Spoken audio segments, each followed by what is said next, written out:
नमस्कार, मानवीज किचनमध्ये तुम्हा सर्वांचं स्वागत आहे। आज आपण इथं मस्त कुरकुरीत आणि मसालेदार असा पॅटीस बनवणार आहोत।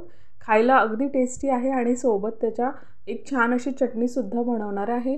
पावसाळ्याचे दिवस सुरू आहेत तर मग पावसातले सगळे प्रकार व्हायलाच पाहिजे। तर चला रेसिपीला सुरुवात करूया। पॅटीस बनवण्यासाठी सुरुवातीला आपण एका बाउलमध्ये बेसन पीठ घेऊया। तर मी एक छोट्या चमच्याने 3 चमचे बेसन पीठ घेतले, अर्धा चमचा मीठ घातले, अर्धा चमचा हळद आणि अर्धा चमचा इथे मी ओवा घेतलेला आहे।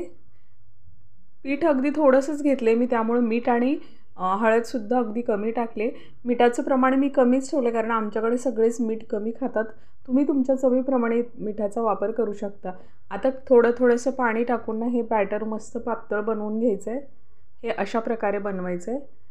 बॅटर तिकडे बनवून तयार आहे। आता आपण इकडे चटणी बनवून घेऊया। त्यासाठी मिक्सरच्या भांड्यामध्ये मी कोथिंबीर घेतली, 3-4 हिरव्या मिरच्या, बर्फाचे तुकडे, अर्धा चमचा साखर, अर्धा चमचा मीठ आणि हे एक अर्ध लिंबू पिळून घेऊया। यामध्ये थोडंसं पाणी घालून मिक्सरला चटणी फिरवून घ्यायची आहे।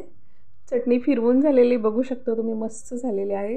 दाटसर हवी असेल तर थोडंसं पाण्याचं प्रमाण कमी ठेवायचं। आता दुसरीकडे आपण सारण आतलं बनवण्यासाठी बटाट्याची भाजी बनवतोय। त्यासाठी पॅनमध्ये 1 चमचा तेल, अर्धा चमचा मोहरी, अर्धा चमचा जिरे, हा एक मी कांदा चिरून घेतलेला आहे, 2 हिरव्या मिरच्या आणि कढीपत्ता त्यामध्ये टाकून घेऊया। हे सगळं छान असं तेलामध्ये परतून घ्यायचं आहे। आपण जे पॅटीसचं आतलं सारण बनवतो ना त्याची भाजी बनवतोय। ती भाजी अगदी साधी सिंपलच असते पण खाताना एकदम छान टेस्टी अशी लागते। थोडंसं लालसर झालेला आहे कांदा, त्यात आता मी आलं लसणाची पेस्ट घातली। हे पण छान असं मिक्स करून घेऊया। आता अगदी अर्धा चमच्यापेक्षा थोडीशी इथं हळद घालूया। हे पण छान असं मिक्स करायचं आहे। लगेच कलर चेंज होतो हळद टाकली की। आता बटाटे मी 3-4 उकडून घेतलेले आहेत, ते सगळे इथं टाकून घेऊया।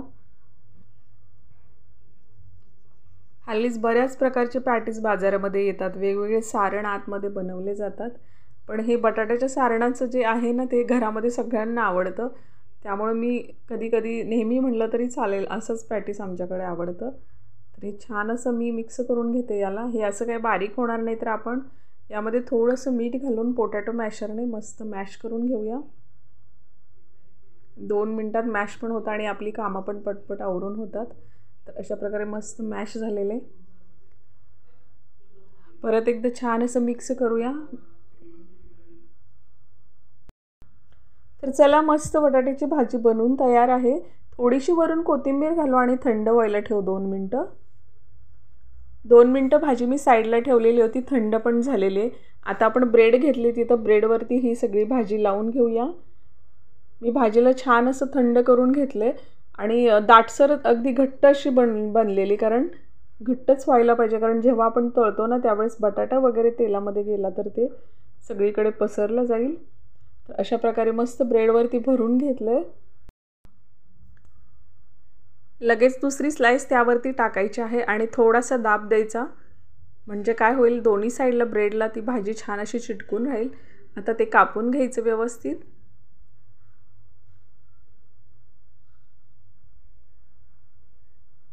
वाव, तर चला अशा प्रकारे मस्त ब्रेड बनवून तयार आहेत। त्याला साईडला करून ठेवूया। असेच बाकीचे पण सगळे आपण भरून घ्यायचे आहेत।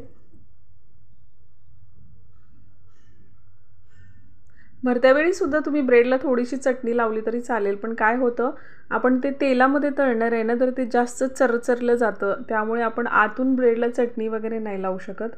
त्यामुळे फक्त भाजीच भरून घ्यायची आहे।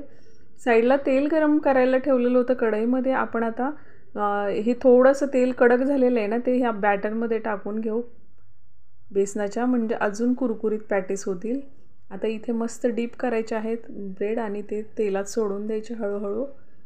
मंद आचेवरती मस्त हवा तो कलर तुम्हाला कलरमध्ये तुम्ही इथे तळून घ्या। थोडेसे हलके ब्राऊन किंवा जास्त डार्क ब्राऊन, तर मी थोडेसे जास्त भाजून घेतलेत इथं बघा तुम्ही, आणि ते कुरकुरीतसुद्धा झालेत, वरूनच दिसत आहेत। तर अशा प्रकारे मस्त फ्राय करून झालेत। हे बाजूला काढून घेऊया आपण।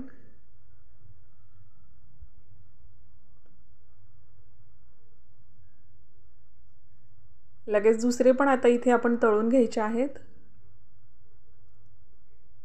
आता हे थोडेसे मी हलक्या कलरमध्ये भाजून घेते. हे बघा तुम्ही, म्हणजे दोन्ही कलरमध्ये आपल्याकडे असतील, जो आवडतोय तो खावा. तर अशा प्रकारे मस्त पॅटीस बनून तयार आहेत, कुरकुरीत आणि सोबत चटणीसुद्धा.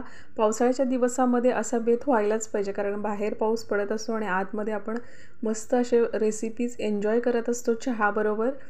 तर कशी वाटली रेसिपी तुम्ही नक्की सांगायची आहे आणि तुम्हीसुद्धा पावसामध्ये असं मस्त बेत करून खायचं आहे. आवडली असेल तर मानवीच किचनला लाईक, सबस्क्राईब, शेअर करायला विसरू नका. नंतर एका छानशा व्हिडिओमध्ये भेटू. तोपर्यंत नमस्कार.